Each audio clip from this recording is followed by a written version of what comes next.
Alright guys, here we are, episode 87 of the High Performance Podcast. Angus, what's going on? With me here. And look, today we have a guy on who I just couldn't escape over the last 2 weeks, funnily enough. He's current Australian Ironman champ, which is fucking huge, and we're going to get into the importance of that as an Australian. So I decided to start swimming 1 day a week about 2 weeks ago. I go to the trusty Speedo up in Bondi Junction. I'm looking around at the walls, I'm like, fuck, I know this bloke. And then I'm like, it's Kendrick Louis. Here he is today. Kendrick, welcome to the High Performance Podcast. Got the Speedo shirt on as well. I do. Thanks for having me, boys. It's good to be here. It's a fucking pleasure. I just want to get in the first question here because it's like a classic thing that when you win an Aussie Ironman title, you usually get yourself on a cereal box. What's your favourite cereal, or do you see yourself appearing on any cereal boxes anytime soon? To be honest, boys, I don't even eat cereal. This is Ali and Ali's been on the show. And he said exactly the same thing. Yeah, and like no word of a lie. I as a young kid, I kind of ate anything, and now getting a bit older, you can't really get away with that. It's my diet ratio is probably 80-20. So during the week, I'll probably eat super clean. Then in the weekend, it's just whatever you throw at me: pizza, burgers, beers. Look, it's whatever. Refreshing to hear because we have a lot of fitness professionals on the podcast, and we hear so much about diet. Just the simple 80-20. Or even in just the lunchroom, like the classic out of shape PTs, they're always the ones that are hassling everyone about their diet. And it's like then when you actually talk to athletes, you realise that it's pretty damn relaxed as long as you're performing at a reasonable level. Yeah, exactly right. So you say beers every weekend, or is everything in moderation on the weekend? Yeah, it's everything in moderation. I think as you grow up and you start,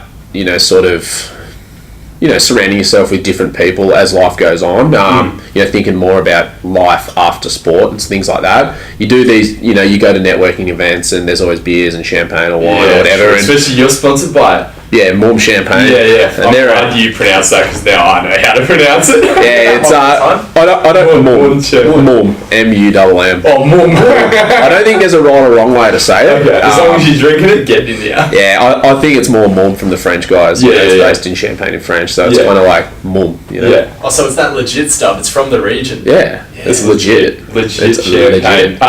Obviously, after your Australian title, you first ever won. Mad Monday is notorious in surf life-saving scenes. How hard did you celebrate, or do you find you're 28 or 28 now? Yeah.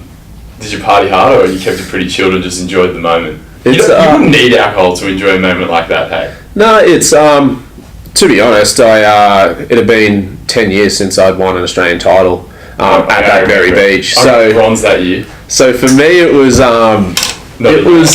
it was crazy. Like Scarborough Beach has produced some really high moments and also some pretty low moments. When I injured my knee, and that was it was almost a career-ending injury. Happened on that same beach. So to have won a childhood dream, and then to have almost lost my career, and then 10 years later to actually have won something I've been striving for my whole Ironman career was pretty surreal. And just having the right crew around me, and my coach, he's a really good mate of mine, my brother, my girlfriend, my parents, it was just made to be. And I don't think I'm one of those guys where it's like you don't need alcohol to celebrate, but it just makes it a lot better. Yeah, look, and that's a very healthy approach to it. Let's talk through the whole experience of Aussies, because in Australia for Ironman, look, let's face it, the best Ironman in the world are from Australia. So if you win the Australian title, no one from overseas is coming and taking that away from you. The Aussies, the Australian titles, are the pinnacle of our sport. There's obviously the professional series, the Coolangatta Gold, all that stuff. Run us through the sort of weekend, because does it still start on Thursday? Yeah, it starts on Wednesday now. Okay.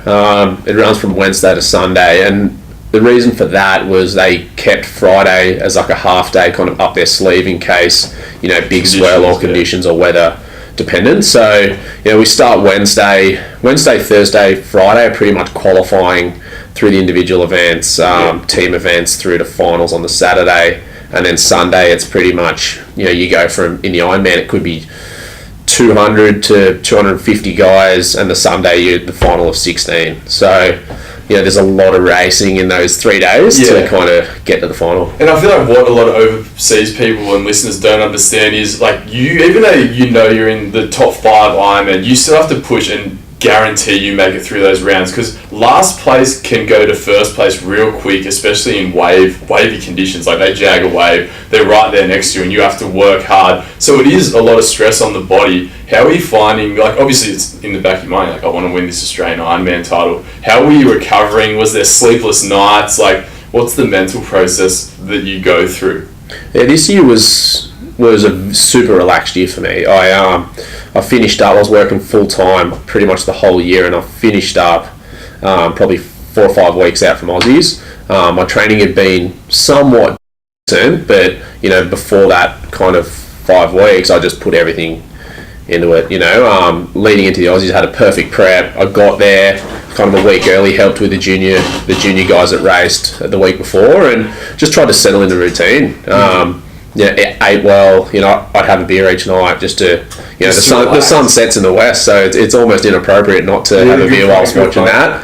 And to be honest, it just takes the edge off things and keeps me calm. And if I feel like a beer, I'll have a beer. I won't try and fight that urge.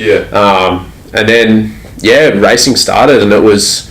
You're right. It's one of those things you really can't take your foot off the gas until the race is over. To put in perspective for people that don't really know the sport, it's like Michael Phelps being out in front, in a race, and someone body surfing a wave coming in a pool past him. It's potentially the equivalent. Remember when Grant Hackett would be smoking people in the 1500 by like 100 meters? It's almost the equivalent sometimes of someone catching a wave and catching up on a lead like that. Yeah, we've all seen it happen. It had to happen to us. But does it give you comfort heading back to a place like Scarborough versus when they have it on the Gold Coast, which just was notoriously in the middle of cyclone season, which was just, one, can you even get out? 2, just jag city. But then being in Scarborough, like what's the biggest swell you've had to deal with there? Yeah, the biggest swell in Scarborough is it's more wind chop, so when that wind picks up, it just gets windy, probably 3-4 foot.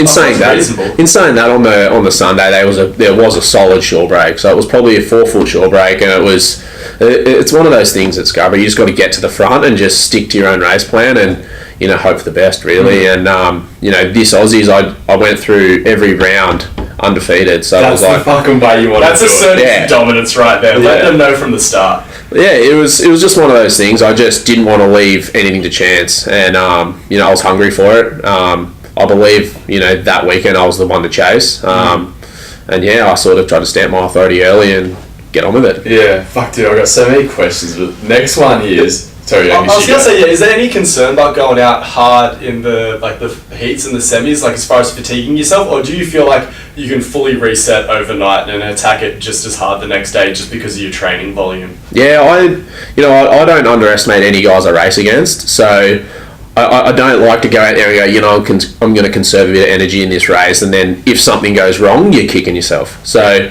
for me, it's like just get out there, you've done the work, back yourself, and just get on with the job. A lot of people like to overthink it. It's plain and simple. Get out and just execute and you race hard. If it doesn't go to plan, well, it was meant to be. Yeah. Alright, so now I want you to just go through. You're in the final. Is it on the Saturday, the Ironman final, or Sunday? Traditionally it's on the Sunday, but they've moved it forward due to the weather forecast looking pretty ugly for the next few days. And the Taplin relay, we'll get into that. Is on the Sunday still? Yeah, but they moved it all forward, so everything finished on the Saturday. Oh shit! All right, so there was to answer your question, there was 3 days of podium. Sunday. You're on the line for the final. You're looking at guys like Ali, who you've raced for fucking 15 years, ages. What's the mindset? Take us through the race, like how it ran out, how it panned out, and then the finish. Yeah, it's it kind of started early that morning. I normally each morning I was getting up early, doing my pre-race kind of routine. I'd go to the pool, kind of have 1.5k done, go back and have a coffee and brekkie and stuff like this. And it was just a really weird day, man. I'm not superstitious, right, one bit, and but I just like lightning bolts on my gear. I drew inspiration. I drew inspiration from Jerry Lopez's surfboard a few years ago, and I really liked it, so I just kind of ran with it. And I thought you were going to say the Optus commercials. When bolts on there, there's all the lightning bolts. I can confirm that their download speed does not match Bolt's pace. And my girlfriend and I went to the pool, and on the way back I just saw this little puppy, right, and it was just like this little French bulldog. Love Frenchies, my brother's got one, and I on its back, like my girlfriend goes, bullshit, no way. Look on its back, and there was a lightning bolt in its fur. And I was just like, it's a sign. no way, this is. And she goes, you'll win today. And I'm like, don't say that. Like, you know, I was just trying to brush off the pressure, and deep down I'm just going, yeah, I got it. yeah, this could be my day. And you know, and kind of just rolled down to the beach. You know, watched a few of the finals, a few of the Manly boys, and you know, some of the other boys I like to follow as well in their board races and ski races and stuff like that. And I was out the back just watching. You know, I was watching Bevy and Stu McLaughlin go round, and you know, I was just kind of sitting out the back on my scales. Does he still paddle? He's a freak, man. Yeah, he's so fast. He's won 4 Aussie titles. Yeah, he's a beast. He's a beast. Shout out to Stu McLaughlin. Yeah, he's a weapon, and he's got a full-time job, family, juggling, everything. You know? He's a lifeguard. Yeah. Nah, he's like an environmental engineer or something. Yeah, he's a big guy. He's like going on a good thing. He's like a Power Ranger. You know the guys that book your car? Yeah, he's like a top dog who works for government. So he does that. Him then. Like in the national cars. No, but he won't book your car. Okay, good. Thank God. Oh, mate, it's more, I think, like big jobs, like housing developments and stuff like that, like cool. big, you know, commercial stuff. And doing the dirty work. Yeah. So it was just, mate, the whole prep just kind of fell into place, and I was sitting out the back, just kind of had a little moment, and it was just weird. I just had this really good feeling. I just looked back to the beach. I was like, yeah, I'm pretty ready for this. Like, you know, it'll be what it'll be. And like next thing you know, I was kind of on the line. I saw my brother. He was out there filming the race and in the water. And he's just like, mate, just rip in. And was it a nice hour? You got nothing to lose. Yeah, it was. The weather was schmick. That's the best. That is honestly the best. It was pretty nice. The race kind of ran at like, I think it was like just before lunchtime. Oh, perfect. So, man, it was quick. With the day was over. Up over there? No, a little bit. Like not much, but there was a little bit. Yeah. And it just from the start, I just kind of just went for it. And you were in the lead from the start. Yeah, had a bit of bad luck, like, you know, coming in. I got a great start. You know, a few of the field caught waves each leg, and then you know it was the last kind of board leg. We went ski, swim, board. The last board leg, it was myself and Shannon were out in front. Ali was just paddling the house down, chasing us down, and I was just that bit in front coming in. I was just getting little swells. Just I'd get one, then they'd get one behind me, but then I'd get the next one, and it was just enough by the end to get my own wave. And you know, as soon as I pulled down that, I was just like, "You are kidding me!" Like, that's the best. Straight onto the guts, or did you ride it on the knees? Nah, I looked around, gave a little claim, and then to the guts because I didn't want to go to the guts. Yeah, so great for what we're saying. I feel like with Australian specific sports, because we do have a lot of American listeners, so you mainly paddle on your knees. We're referencing Stuart McLaughlin before. He paddles all on his stomach like you would on a surfboard, and it's just safe when you catch a wave just to go down on the stomach. But Angus running. Wait. So never gets up on the knees. Never. He doesn't even have knee pads on his board. Whoa! Is he doing that the same way, like in a drag car? You get rid of the back seats. Is that the logic? Oh, maybe. I don't know. Who knows, mate? He gets the thing moving though. Yeah, he like swings his arms. Yeah. They call him the wriggler. Yeah, so it looks like he's wriggling all over the ocean. And he's a beast. But anyway, so then the feeling like running out the beach, high five, is exactly what you see on TV. Yeah, it was. It's you. Well, I remember coming. I just pulled down the wave, and it was like I was ready to paddle to the beach because, you know, a few races beforehand, I'd see people that win or lose it in the last kind of 40 meters because, you know, at Scarborough, when the swell washes in and it draws out like really hard, it's hard to get across that little gutter. So like I was ready just to power through it, and I felt this wave under me, and I just went, oh my fucking god, this is so good. Yeah. And then I looked up and I looked around and saw Ali and Shannon was still like waiting for a wave, so I knew I'd had it. And then I claimed it on the wave, maybe a bit early, but my coach was like, dude, get to the shore. And I was like, righto. And like, he was just so pumped, man. It was... it would be the best. But surf lifesaving's a sport where, like you were saying, you got to think about so much even coming into the beach. Like, there can be potholes if you're going to get off your board and run. You could miss a wave. People could be coming from behind you. You literally can't turn off until you've crossed that line. Like even years ago, do you remember, I won't say the names because it could be embarrassing, they might listen, someone looked back to claim a board relay at Aussies, tripped, and then the next person jumped over him. It was to do with Cronulla. Oh yeah. This is obviously, mate, I've been out of sport for about 8 years. And it's just one of those things, like especially in our sport, it's not over until it's over. Yeah, definitely. And that's why, you know, going through my heats, my quarters, the semis, like it was just I don't care if I look like an idiot sprinting the heat. I'm getting through. Yeah, you just want to take it seriously. I don't want to be that guy, sprinting for 8th spot. And I've always thought, especially in the heats and quarters and stuff like that, we take, there's always 16 in a race, and we take 8 through, right? I don't want to. I've always kind of looked at it like, if you go, I only need to come 8th, you'll be fighting for 8th, rather than racing for the win all the time. Yeah. It's just leaving things to chance.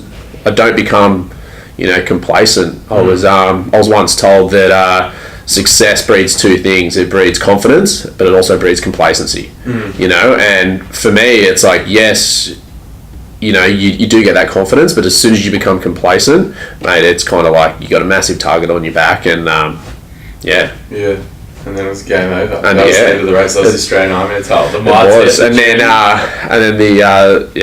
Then the Taplin relay followed that, and Manly won as well. No, we didn't. You didn't? No, Has Manly won?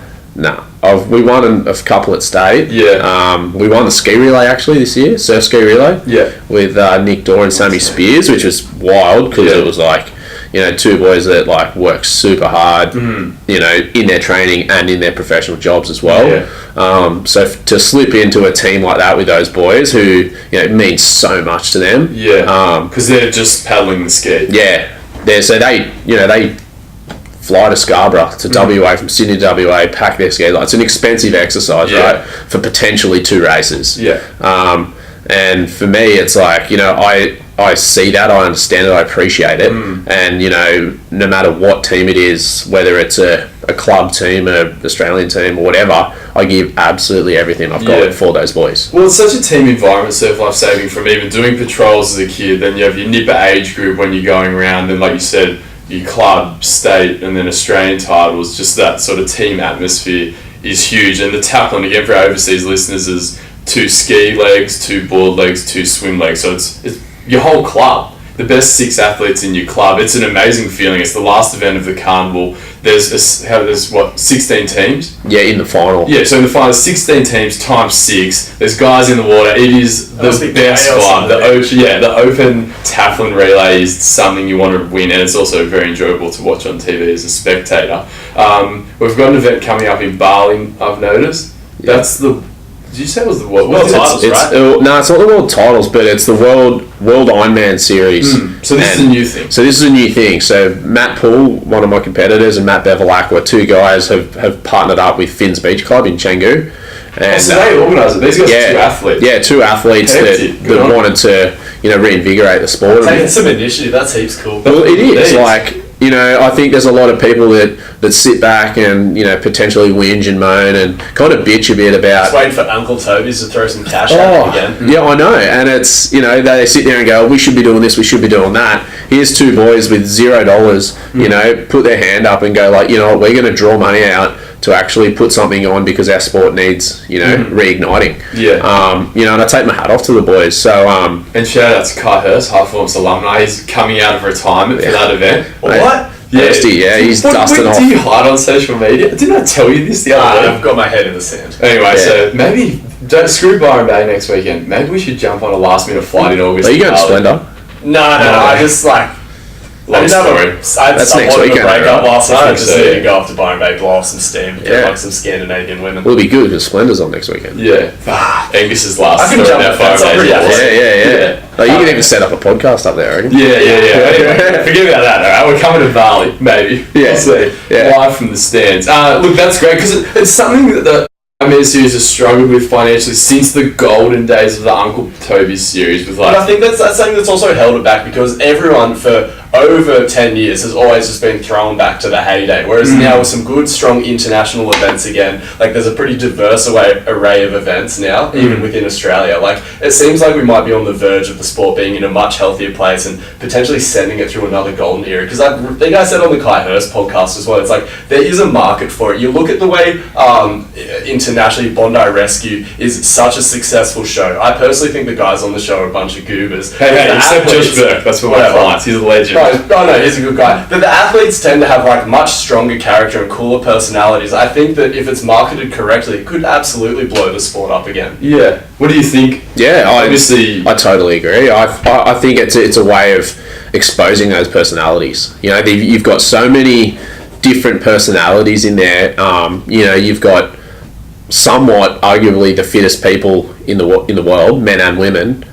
You know, good-looking blokes to really good-looking, attractive women. Because that's it. The CrossFitters are just a bunch of nuggets, whereas Ironmen, I feel like, actually have pretty decent. well, it's that games. classic, like, what people think about Australians from overseas. That's that's an Ironman. Like, the sun-kissed hair, tan, in good shape, down the beach in the Speedos, although now I think it's tops. Jammers, yeah. Jammers, yeah. Fuck, I miss the Speedos. Yeah, right. I thought you were referring to my last Insta post. What one was that? No, it just had, the sun-kissed hair, the brown. Oh, I'm really sorry, I didn't even. Maybe I did see it. I subconsciously. No, you just scroll through that one. But yeah, no, I've been copping a bit of flack for that, so I'm happy to wear that. You're very good on social media, and I think this is where you have to head as an athlete. You have to take responsibility of your own image in the public's eye. Do you think that's going to lead to, in turn, help and sort of bring Australian Ironman back to popularity? Yeah, like, you know, I hope so. Well, because you need the stars. I think what our sport's lacking, it's not stars, it's being able to expose those stars and actually market them and promote them. Yeah. You know, there's a lot of stories, you know, from a lot of athletes in the sport and, you know, outside of what we do from the day-to-day sport, that could be leveraged to really boost the profile of this sport. However, that's just not being done. And, yeah. So what's the move with this World Series? Is there like a live stream? Are they trying to get it televised? So I guess see Zac Efron racing Kendrick Louis in Baywatch 2. Yeah, right. Well, yeah, maybe. Yeah, I remember Hendy raced. Was it David Hasselhoff? I think Hoff got him, right? Hoff got him, but let's face it, he would have absolutely fucking towed up if it was real life. Yeah, you reckon? Well, Zac Efron's brother is like a legit triathlete. I think Zac's done a few triathlons, so I'm sure he's fit, and he's obviously juiced to the eye. I was going to say, Hoff on some sauce though. Nah, still want to go. Trevor's the king, mate. Yeah, even though he fucking hates the half. Mate, I'd challenge Zac Efron to an Ironman. Dude, that'd be awesome. For sure. Hopefully it can happen. Hopefully High Performance Podcast can blow up and then call him out. Yeah, we'll get it done for sure. Yeah, I reckon. Give us 2 more years. Yeah, 2 more years. So you'll only be 30. Yeah. How old's Zac Efron? Oh, who knows? Not much older. Well, once he'll you be peak in as good a shape. waterman, because you've got that thing where like you really get that stronger relationship with the ocean as you get older. Man, you look at Kai Hurst. He's nearly 40, man. He's coming out of retirement. Yeah, dude. race. He's just a different animal. You know? Yeah, he is. Well, even Shannon. How old's Shannon now? Oh, he'd be in his mid-30s. And it's just, I think, like you said, it's the mindset. Like, Shannon's a guy who knows he's always in the top 3, and he just won't ever fall out of that. And I think Kai would still have that mindset, because it is a very, and this is something I really struggle with in the sport, it's skill, so much skill. Like, I was always fit, competitive, but I just didn't have just the like ocean king from skills. the craft. I was, especially the ski, I was just useless. And I think Kai will come back, and if there's waves, he's got to be a guy you look at and go, shit, why is he here? His swim leg is unbelievable. Yeah, it's crazy. Everyone knows him for, doing 2 Olympics. He was pushing Grant Hackett for the 1500. The guy's unbelievable. He's achieved everything in our sport has to offer, probably 4 times over. And he's America's Cup. He's done plenty of channel ocean swims. Like, the guy's a beast. He is a fucking animal. Absolutely. One of the greatest, I said it on the podcast when he was on, one of the greatest watermen, I think, to have ever lived. Like, there's not, he's in the conversation for sure. Totally. I'd like to see him and maybe yourself like starring in an Aussie version of Point Break or something, because I feel like it could be done. Yeah, I could play his son almost. Yeah. He won't like doing that. That's alright, Hursty. So now I want to talk about training. So where we live and where you're living at the moment, Sydney, it's a lot colder in winter, where I suppose whereas most of the other Ironman move to the Gold Coast or the Sunshine Coast, you've trained at both. Why the move back? I think I saw the big picture, and the big picture for me is life after sport. Sydney, I look at as pretty much the land of opportunity, because it is.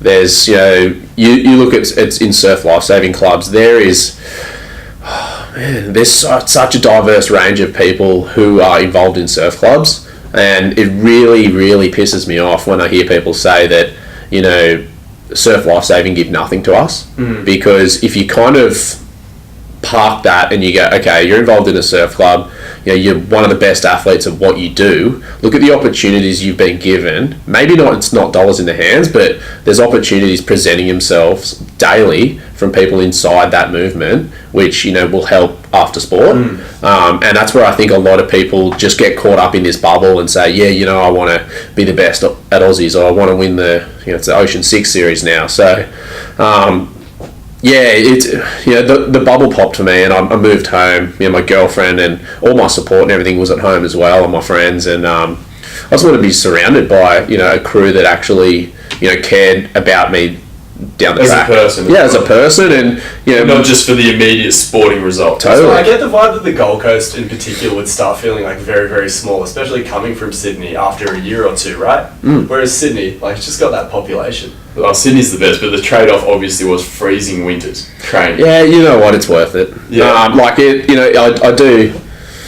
do struggle getting up early in Sydney, but at the end of the day, mate, I'm living at Manly. I train at Manly. I can always jump on a ferry and go over to the city, and I do a lot of work meetings over in the city as well, and it's just. I just wouldn't want to be anywhere else. Yeah. I was born and bred here, so I guess maybe I'm biased, but I think there's everything at your doorstep. Yeah, definitely. What's the situation? Because as I understand it, Queensland was sort of the move, like you were just saying, or is perceived as the move if you want to make it in Ironman. Has there been a little bit of a split in the power now? Are the Sydney clubs a lot stronger these days? See, I'm going to say this, all the talent has always come from New South Wales. No, but People might hate me to say that. To be honest though, what does you want to make it in surf lifesaving or make it in Ironman mean? That's a good point, because at the moment you're not making millions of dollars. You made it. Yeah, you're making it. But in saying that, I've from a young age I was told, whatever it is you do it well. Do it once, do it well, or do it exceptional. And you get one crack at it, have a go. If it doesn't work out, okay, cool, maybe reassess and pivot a little bit and try something different. But I just, when people say, I want to make it in this sport, it's like, all right, just look at the big picture before you do anything. Yeah. Right? Because you're not racing for dollars. Yeah. That's definitely true. Because that's one massive issue in our sport is dollars. Yeah. I chat to friends of mine, in other sports, and they are blown away. I don't even mention figures, but they're blown away with the amount of training we do, and they just assume we're on a couple of $100,000 a year as an athlete, and it's like, and if I was to turn around and say how much that we get paid as professional athletes on the top of our game, training especially 3 times a day, sport, specifically, and training 3 times a day, really busting your gut. And I guess too, we volunteered to be able to race. So yeah, correct. That's also something. It's one of those. People don't understand that. Those people in red and yellow caps standing at the beach. They might seem like a pain in the ass telling you to get out of the flags and stuff like that. But they're just everyday blokes, or they're us athletes. Trying to do the right thing. We're doing our mandatory hours to be able to race. I don't see really any other sport in the world that has to volunteer, 25 hours plus of their time to actually be able to put their foot on the line. Yeah, is it still unpaid? 25 hours? Does it really for you?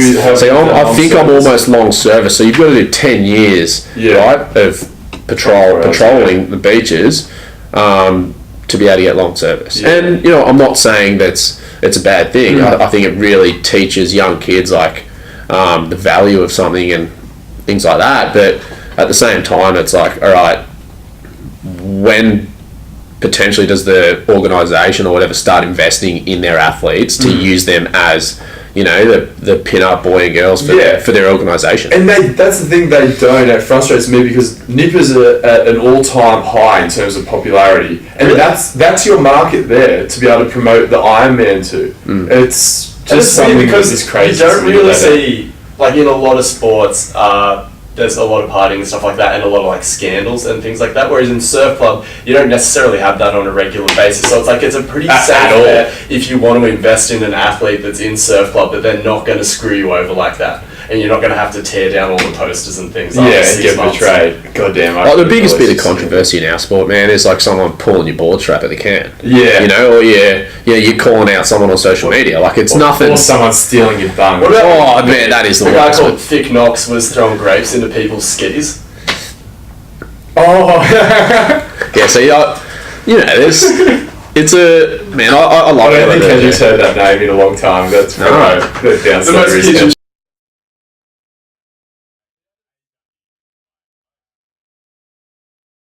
Yeah. I didn't actually have any interaction with him. I just heard about him from I remember sitting at the dinner table every fucking night of the week, and Dad would be like, "What do you think? How hard do you reckon he's training right now?" Yeah, kind of like motivating. And in the end, I got him. Yeah. Well, that's it, because there's a big thing in surf club. I guess it's a common thing in sports where you see those kids that have the crazy junior careers, and then there's the big drop off once everyone else hits puberty, or maybe like has had an equal amount of experience in the sport. What were you like? I was a late bloomer. Fuck that, you were always good. I didn't start the sport too. So like I started. Majority of nippers start when they're kind of like under 8s, 9s kind of thing. I didn't start till I was like under 12s, almost under 13s, and that was purely because I was doing pool swimming. And a friend of mine goes, "Mate, why don't you come along and try it?" And I did that, and I paddled I surfed and stuff, but the boards were just like, I was terrible at it. At least you were around the ocean. What age is this? Sorry. This is I was probably 12, yeah. Oh, so most kids go from, like, that's how I got into it. I always did nippers, but never competed. Under 15. So, like, I had probably 2 years on a little nipper board, and then I had to transition onto a big board. Everyone's last year on those little nipper boards is such a joke. Do you remember Justin King trying to paddle those little boards in the last year? He would carry that like a surfboard. I'll never forget. So when Justin King was a man-child, I think he was 85 kilos when we were in under 13s. And rescue. They had to get, when we represented Illawarra, I was average size. I was maybe 55, 60 kilos. They had to get a special reinforced nipper board for us to do board rescue on, because cumulatively he weighed that's as much as 120 kegs. There was zero chance right there. Yeah, no chance. Well, no, he was on the front. So he pushed me back because he swam. So he pushed me back, and I had no choice but to get back and just hang on to his feet. Oh wow! I think we got second that year actually. Sorry, where were we heading with this? But yeah, you were always, from a memory, because I got into it about 12, 13. I remember Luke Cole was a kid who was an absolute beast in your age, and then you were always sort of second or third. Yeah. And then he sort of fell off the scene. Not sure where he is now. Shout out to him. He was a good junior athlete. And then you and Ali took over and just kept taking over to now where we are, and you two are probably the most dominant amongst. I think it would have been myself, Ali, and Whitey. Hayden White. Man, we've been sparring partners for freaking years. Yeah, you guys have been. Hayden White. Like, I've asked to come on the show, but too nervous. Too nervous? What's he nervous about? Oh, mate, I don't know. Angus.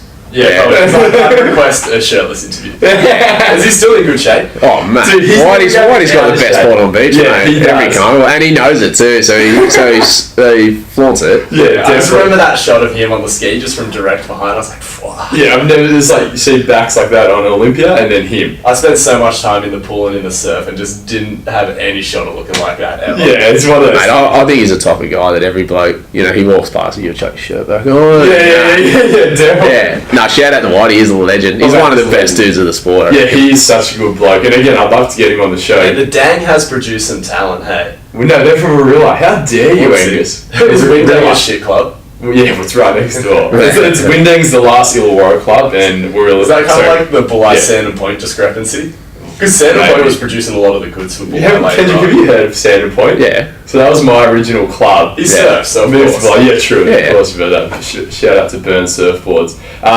Anyway, let's steer this back to training. We asked all our guests that we've had on, like, athletes, to break down an average week. So let's talk about pre-season. Yeah. So sort of end of the winter months here in Sydney, or winter months in Sydney, depending on the event. And the sort of month around in between the state titles and the Australian titles, so at the end of the season.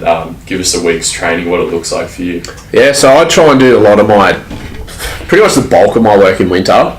It is hard because it's cold, but I like to get the Ks done then. So like I'll try and get 4 or 5 swimming sessions out Monday to Friday in the mornings, always in the mornings. And then, Monday, Wednesday afternoon are primarily running, like distance running and, 1K interval kind of sessions, followed by boxing afterwards. And I box from anywhere from kind of like 35 to kind of 50 minutes. Who do you do that with? Just my coach, Mitch Roberts. Okay, maybe we could get you into a session with George Kambosos Jr. Yeah, why not? He's doing work with Manny Pacquiao at the moment. Yeah, that'd be sick. Being on the show. Yeah. Let's tear that up. Practically our best, mate. Practically our best. Yeah. Sorry, go on. And then, I throw in, so that's Monday, Wednesday afternoons, and then Tuesday, Thursday afternoons are on the ski or the board. Ski and board pretty much. And then Friday afternoons, nothing. I try and have a beer Friday arvo just because it's Friday. Mm. And then Saturday mornings I put it all together. So it's ski paddling, running, board paddling, not Just swimming full yet. Ironman session. Yeah, just minus the swimming. Okay. And that normally goes for probably anywhere from an hour and a half to 3 hours. And it is because like those days, like what we spoke about before, Aussies, where you're racing up to like some days, I guess 10 times a day. Yeah. And fair enough, you might hold the lead quite comfortably on certain days, but that's why you need to train. And again, going back to people are so shocked to hear A, how much you train, but you have to, and then B, it's not for a heap of cash. And then leading into Aussies, obviously you try and sharpen up, more skills-based session, that sort of thing, correct? Yeah. So, as I said, I try and, I heard a lot about kind of like AFL, how AFL works, and they do all their running primarily in the pre-season because, when it comes to game, they play every weekend and they're running anywhere from 10 to 15 Ks a game. So they don't run an awful lot during the week. It's more recovery skills and stuff like that. So I've tried to kind of adopt a little bit of that and bring it into my kind of training a bit and try and not smash myself because we're racing like every weekend or second weekend. I try not to smash myself during the week and actually try and recover for like Monday, Tuesday, and then kind of get back into it Wednesday, Thursday, Friday, and then if we're racing, I'm racing it on the Saturday. But I've been really big on the last kind of season, almost 2 seasons now, is Reformer Pilates. Okay. You actually saw that on your Instagram. Yeah, it's like a sweet studio. Oh mate, Vive Active have they're a new kind of Pilates reformer, almost I wouldn't say it's standard Pilates because when I first heard reformer Pilates, I was like, oh, that's pretty much the thing that it's primarily women, right? Sounds like something for geriatrics. Yeah, exactly, and I think that word Pilates scares a lot of people off, more men anyway. Yeah. Anyway, before that, I kind of did a bit of research, and I was like, all right, reformer Pilates, let's look into this. Reformer Pilates for athletes, and then. The athletes that started popping up were like Cristiano Ronaldo, LeBron James. Well, Rowan Browning does it balls deep in. Oh yeah. And Rowan Browning did it as well. Australian sprinter. Well, because I think a lot of people just romanticize thrashing themselves in the gym. It's like you want to be thrashing yourself in the ocean. You don't need to be smashing yourself up in the weights room, right? Yeah. Well, I think also for me, I was time poor. I was working. I was training in the morning. I'd go to work for 8-9 hours. Then I'd come home. I'd either train or I'd need to train in the afternoon. So I was time poor, and this is 50 minutes of just a gnarly workout, right? So I got into that, and I started probably doing that up to almost 4 times a week. Yeah. And now, I realised super quick how weak my core was and how weak and unstable my legs, glutes, and everything were. And so I just knuckled down to that. I was obsessed with it. And then I could automatically see, a change in my training and performances. Yeah. It was wild. So it's my biggest bit of advice is don't be scared to experiment a bit and explore what else is out there to help your training, because I find if you do the same training, you get the same result. Yeah, and I find even with myself, and Angus is a big test to this, because so when Angus was swimming, your PB, you couldn't crack 30 for 50 free, hey? No, I think I hit a 32 at a school carnival one time. And he hasn't swum in about 6 years, only weightlift, so now he can squat 180, clean and jerk 140. Hit 140 off blocks. Anyway, he's fucking strong, and he swam at 28 for 50 free. So I found I was notoriously weak as well as an Ironman. Even I'm swimming once a week now, and over 50 I still feel faster than ever. And obviously something with strength worthy in Pilates would help that as well. Do you do a lot of stuff in the weight room also? Or is it just the Pilates stuff, and then if there's any niggles or injuries, you'll address it? No, I pretty much took up Vive Active Pilates and just didn't really see the gym since then. The issue is the gym. I think there's like a lack of integration. Like Pilates is pretty well whole body movements and things like that. So I think it does really help with that sort of intramuscular coordination. Whereas I think that's one of those big things. Because like for me, I throw around like weights in the gym that most NRL players couldn't. Yet if we were to like wrestle in the street, I'd be fucked. And I feel like we're in a similar sort of situation where like in the gym, I'm like in an objective sense probably a lot stronger than you, but like if we were to go at it, I'm pretty sure you'd have me. You know what I mean? I think that's one of the things Pilates would really help with that, like just getting all the shit to cooperate. I think if you were to, like Manly Seagulls and a few others, like I did a Pilates session actually next to Anthony Watmo, right? And he's saying to me, he goes, man, I wish I was doing this when I was playing footy. He goes, this would have, increased my playing, career by, I reckon, at least 5 years. Because he's sore. Like, they're beaten up. Yeah, they're running at each other and smashing each other. But he said the gym just takes its toll. Definitely. And, for me, like, I do a few pull-up. Like, my session is, like, I do, like, 15 pull-ups after every session. Got to mandatory pull-ups as an Ironman. Yeah, and that's, like, a lot of the ski paddlers in my club are big on weights and they're big on throwing tin around the gym. Well, I think they've got to be as a ski. You know what? You don't. Well, look, you're good. You don't, because a lot of these boys, I love them, right? They're pretty much my brothers that I train with. And there's just good banter that goes on, and the boys is the best. I remember all used to have Bulli Surf Club gym, just constant injuries. One RM's on bench, blowing out just like 40 kilos bench, no worries. Giving Matt Crilly heaps of shit. I think what I love though about it is like, they'll come and go, mate, when are you going to come and start throwing some real tin around? And it's like, when you're ahead of me on the fucking podium. Well, the funny thing is, I go, dude, I'm a swimmer. Primarily, right? I do Pilates, and I still whip your ass on the surf ski. Like, and you're a kayaker, you throw big tin around, and I've still got you. Like, when you get me, maybe I might come back and start. Does Ken Wallace lift much, or? Oh, he's a beast, man. We spoke about how he outbenched Quade Cooper on.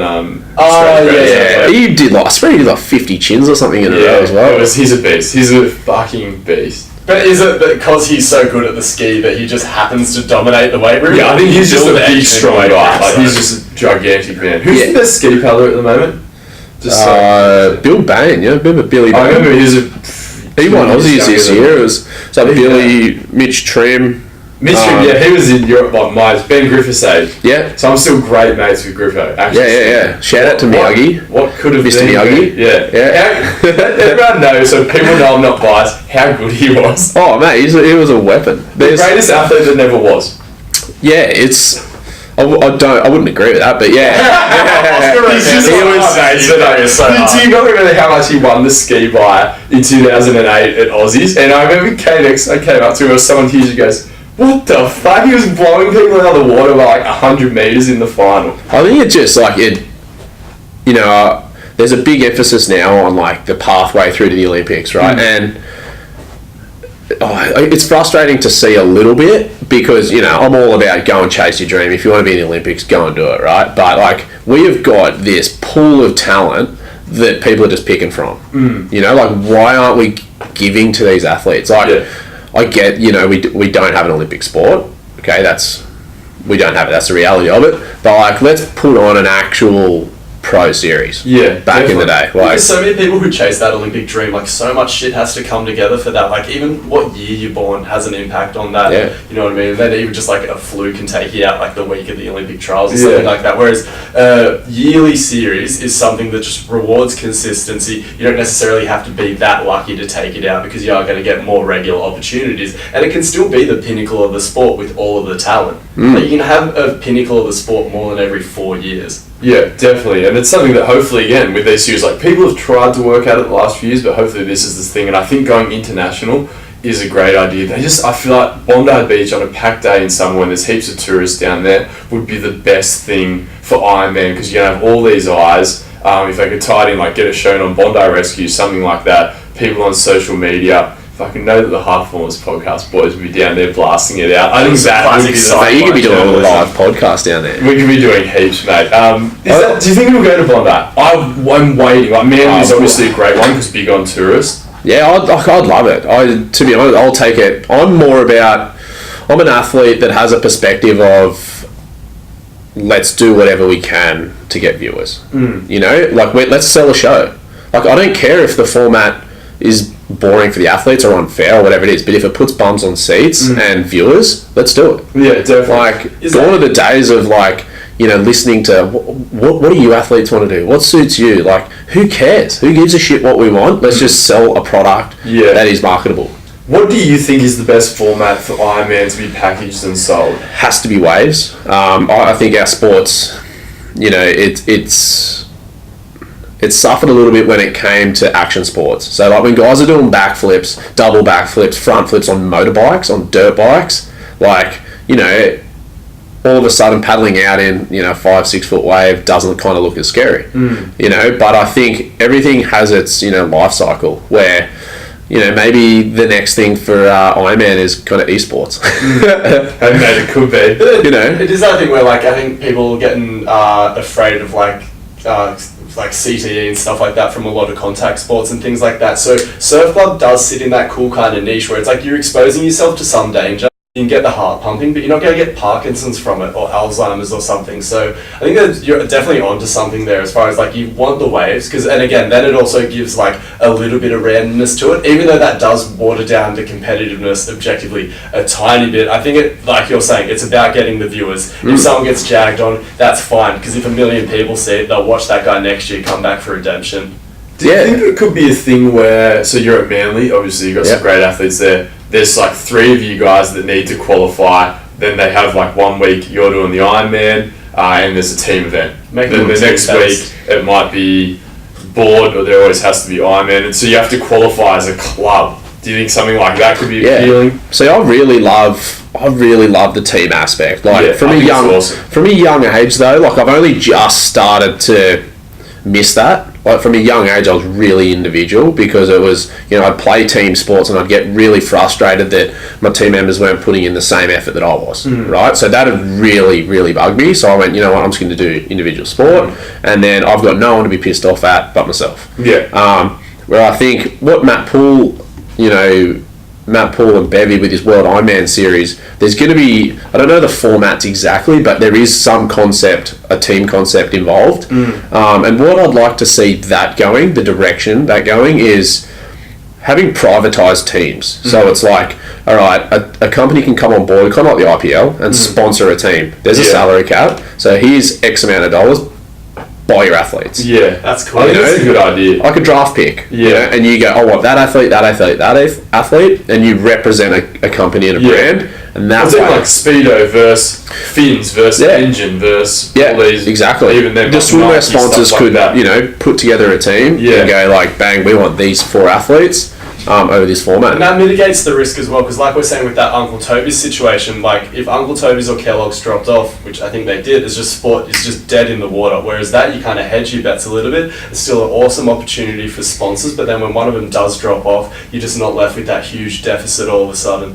It's like I was saying, I was trying to draw a parallel to Paulie, and he agreed. He goes, I want it to be like the Big Bash League of cricket. Like short, explosive, we're racing at night.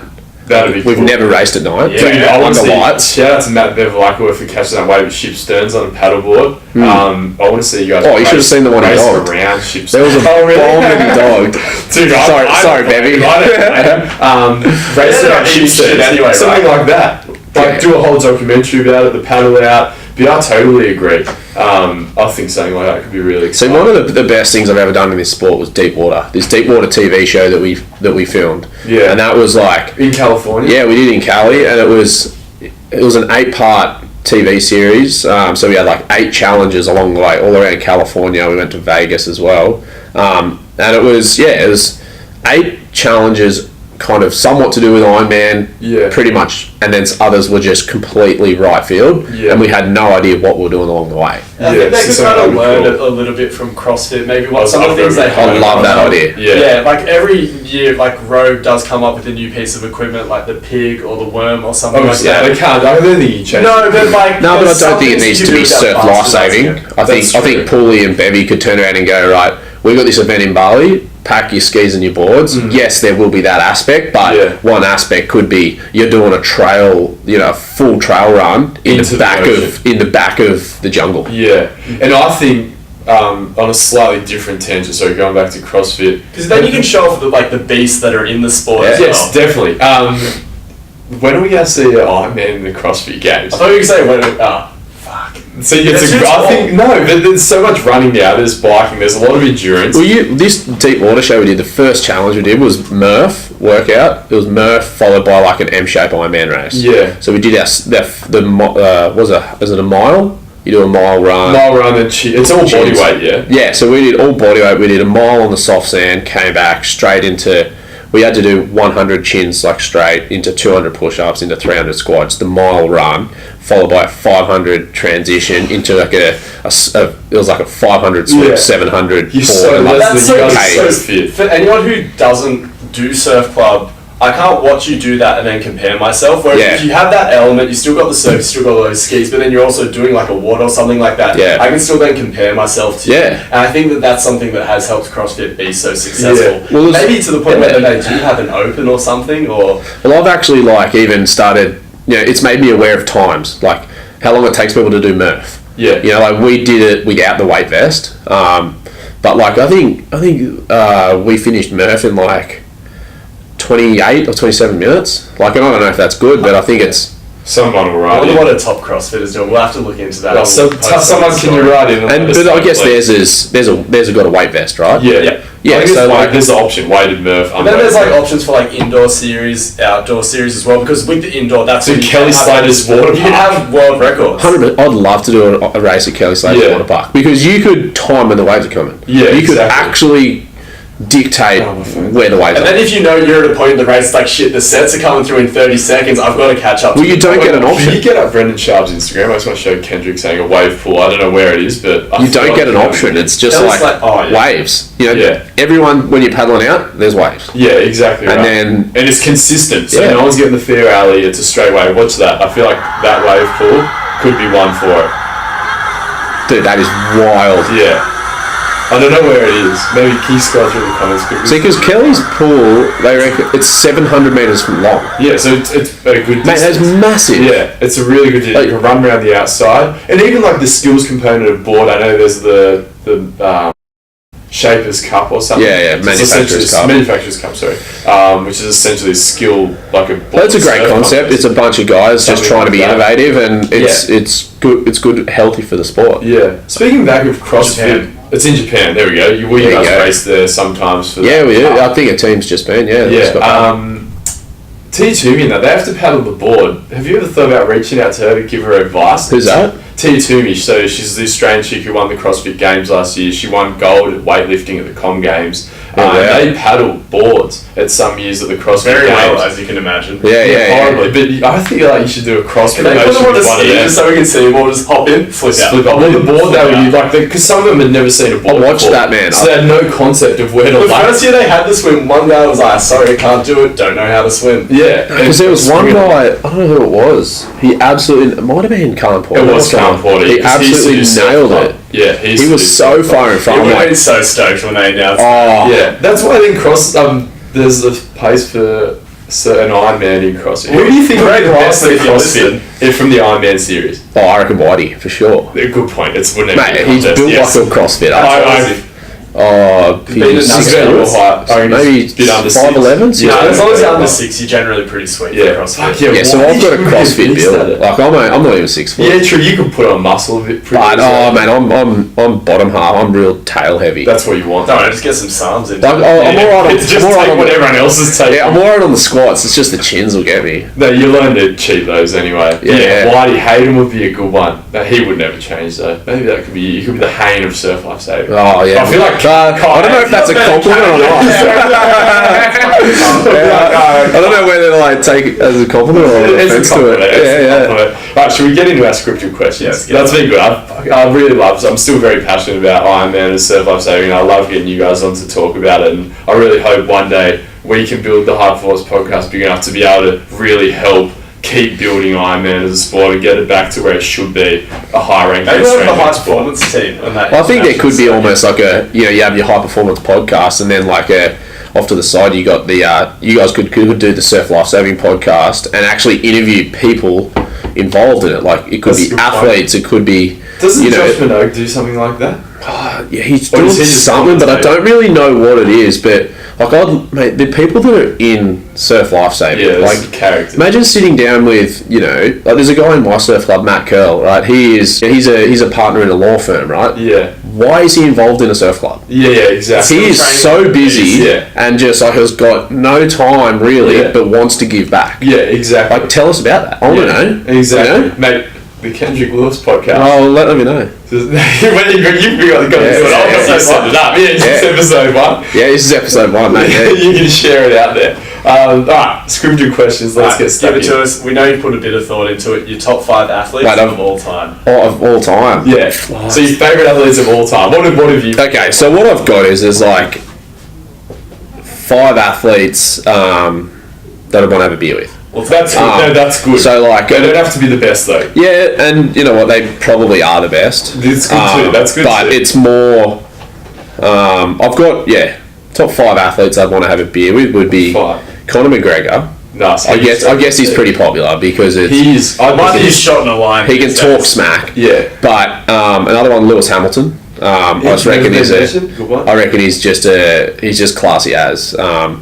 He's a mad dog. I like him. Yeah. Buddy Franklin. Lance, shout out to the fucking Swans, the hardest blokes to get on the The old podcast. Swannies. Henbury follows us. Actually, and I'm I'd- like, come on. And he's I like, do, "Man." yeah, Buddy. Like, if Hanbury could come with Buddy, I'd have Buddy in Hanbury. Is one person. I'm going. This is the bit I'm going to put on Instagram. Dan follows us. I'm going to tag him and be like, mate, come on. Yeah, Where are you at? Dan Yeah, Hanbury yeah. and Bud Franklin. I'd love to have Buddy on as well. Let's Good bloke. have a beer. Yeah. I've got David Beckham. Oh yeah, that's a good one. No one's mentioned. Oh no, Harley mentioned him. Beckham's a man. Yeah. He's the king. All class. Why does his wife never smile though? Yeah. The ultimate Yeah. lag. True. Yeah, I think she's was pulling the- some good bank too, though. Oh, for sure. I just think chicks are lighting up Beckham's DMs and she's not happy with it. Yeah. That's what gets And her. then she had that titty reduction. This is so And then sexist. they asked Beckham for a comment on it. He was like, yeah, they're even better. And it's like, right. He seems. I reckon he's a real good bloke. I reckon if you met him, he'd be a champ. Yeah. Whereas I reckon McGregor, I think he could be quite arrogant. I reckon he. Did you see the photos he put up last weekend of him and his wife and his mates in Vegas? Is he just walking? Yeah, I actually did see How many pingers did he eat? He was so sweaty and his eyes were just, all their eyes were just like possums in He's the night. constantly chewing gum now, but just to cover up the motor jaw that he's got going on. I think so. Who knows? And then my last one, I'd say, the last one was the hardest. I was like, I don't want to be like, I want to be somewhat original, but at the same time, it's like there's so many people I want to have a beer with. Yeah. But then, it's either between Grant Hackett or Michael Phelps. Oh yeah, so Phelps is in mine for sure. I just think the stories from those guys would be. Dude, you could have If you have a beer with Hackett, you might just unhinge him. Yeah, I reckon Hackett could turn into a real wild night out. If that guy, like, all of a sudden, you're 20 beers deep, he's got his arm around you, his shirt's fully unbuttoned, he's like, love you, mate. I reckon- I reckon it'd be good though. You'd be able No, to. he seems like an absolute hedge. Yeah. Yeah, so they'd be my top 5 athletes, I reckon. But for, like, I guess it was funny when you asked me this. I was like, "What I want to have beers with?" Like, I know it's a performance podcast, but it's like I'd rather have beers with like 5 almost non-athletes. You know what I mean? Like, it would be sick because it's kind of Yeah. got something common. I've looked up to these kind of guys as well. That's a good point. It's something we've never discussed. Are you just training so hard that you just miss the boys? Yeah. Who's the It's funny actually when you said it. I'm like, who would I want to have 5 athletes I want to have beers with? I was like, I've kind of already done that with the my 5 Taplin buddies that I race with every year. So it's kind of like, Well, Ken Wallace said the same thing. Like, he'd named Yeah. guys he'd hung out with, like Grant Hackett, Courtney Atkinson, Kai Hurst. Yeah. And then he said, I think Clint Robinson might have been in there, who he's probably had beers with, an Australian athlete. So yeah, it's It goes to interesting. show you the level of good blokes in the sport. Yeah. Why And camaraderie. brands need to get behind them. Like, why can't we get some beer sponsorships for the Sixers? Dude, what's your favourite beer? oh, mate, it's funny actually. I got asked this. You know that new feature on Instagram was like, ask me a question? Oh, Have you seen that? yeah. So I did it last night. I jumped on board the bandwagon, right? Questions so far. Oh, really? Yeah. Anyway, so some of them were like, "Oh, what's your favourite beer?" And I was like, "Shit, I don't even know." I was kind of like, I like 150 lashes. I like Kosciuszko. I like Coors. That Kosciuszko Pale Ale. Oh, that is legit. Especially craft beers, you can't really sesh a whole case because it starts to get very soupy. But that's one I can put away all day. So I was kind of like that, and then it was yeah, and then I don't mind smashing a champagne for celebration. Yeah, shout out. Yeah. That could be the team. Mum Champagne. Yeah. Got to just stay in contact with them. Yeah. So imagine they've got some good sponsoring. They've got some good crew as well. You could probably get Usain and Bolt on the show with them. Oh, dude. Do you just have like big magnums of Mum sitting around the house? I've got a couple of cases at home at the moment, actually. Yeah. Ready to go. Yeah. Alright, speaking about more than fancy champagne, next question. Who is a rapper you would have rap about you, and what would they say? Well, I guess if I had a rapper rap about me, it'd only be appropriate if it was Kendrick Lamar. Yes, I said to Angus. He doesn't say Kendrick. He's getting out of the studio. Yeah. No one's said Kendrick yet. Yeah, it's funny. I was finished watching that the Netflix show Unsolved about Tupac and Biggie, which was kind of sick. But yeah, if I had someone rap about me, it'd be definitely Kendrick. What would he say? I'd leave that up to him. Leave it up to him. Yeah, what do you reckon? I think we need to change this question because because it's kind of on us. Like, it is weird to be like, ask a rapper to feature you in their song and then be like, here's what I want you to say. Like, okay, what would he say about Kendrick? He'd have to reference something about like how he's successful, you're successful, same name. I don't want to go down the cliche. Same initials, man. Same initials as well. Yeah, popping bottles because the champagne. I don't like that because he's more artistic than that because that's very LMFAO. Yeah, but so is Kendrick. Like his whole Instagram, very artistic, very well put together. I know your girlfriend's got the footwear brand and leather brand. Holly and Hyde. Yeah, so it's funny. It's yeah, it was just a passion project of hers. She's actually a qualified lawyer. She's a very clever girl. And was working law for probably I think a year or so, and you know she just had this burning desire to start her own label. And her and I have got one thing in common is that we're obsessed with shoes. Yeah. I've got way too many shoes at home. Mate, you're preaching the cross. What have we got today? Docs? Yeah, I got a pair of Doc Martens on today. So for me, just joggers. And yeah, so she's like, oh, you know, I can't find a pair of all leather slides that look pretty and are comfortable and are affordable. Yeah. So, you know, she went about her business and just started designing her own. And you know, one time we were in Bali, she just went and got a pair made up and brought them home, started wearing them, and no joke, there was just women going, oh my God, where'd you get your sandals? Where'd you get your sandals? And then she goes, do you reckon there's something in this? And I said, you know what, do you believe there's something in it? And she goes, yeah, I actually do. I said, we'll just chase it. No. And yeah, since then it was like, then she goes, well, what should I call it? And I go, definitely involve your name, Holly. And you know, what are we using? Like, what do you want to have on it? Do you want it like, she goes, I want like leopard hide, cow hides, this and that. So it's like all leather. I go, what do you call it? We started just throwing a heap of names around, and she's like, what about Holly and Hyde? Yeah. And I was like, done, that's it, set. I feel like that would be tied into the film clip. So you got Kendrick down the beach, Kendrick's racing, he's rapping, he's decked up in Holly and Hyde gear, leather slides on the beach, he's saying how comfortable they are. That's the line. We've just got to get an endangered animal and then turn it into a pair of slides. On the and then beach. we'll do the track. Yeah. Like a zebra. Zebras aren't endangered.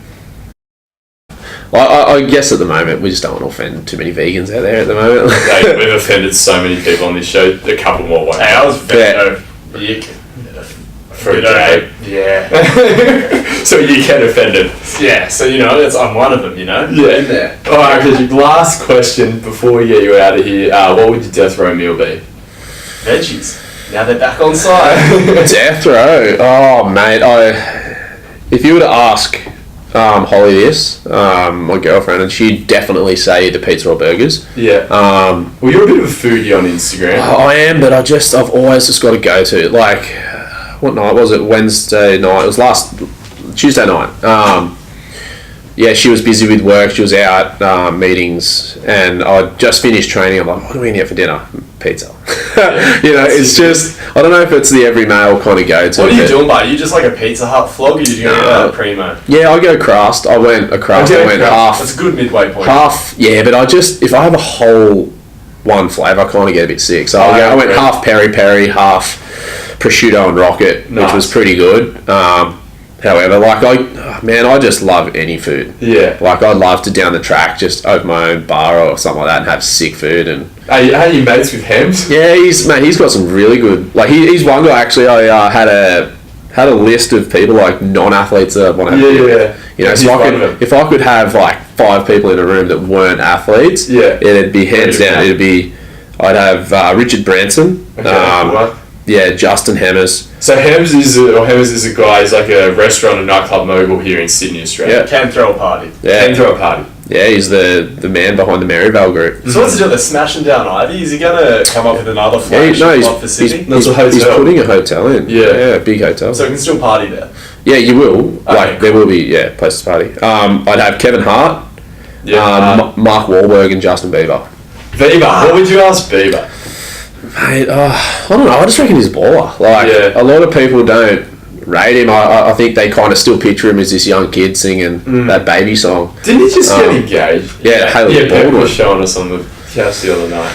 But it's just like you could have at that party. You'd obviously have Justin, who's just a legend of a dude. Super humble and just met him, but good things. He's just a humble guy and he works hard and achieves everything he's Does he fly a seaplane to work or is he That was because I dropped my roommate at his place years ago for a party because he's friends with his wife.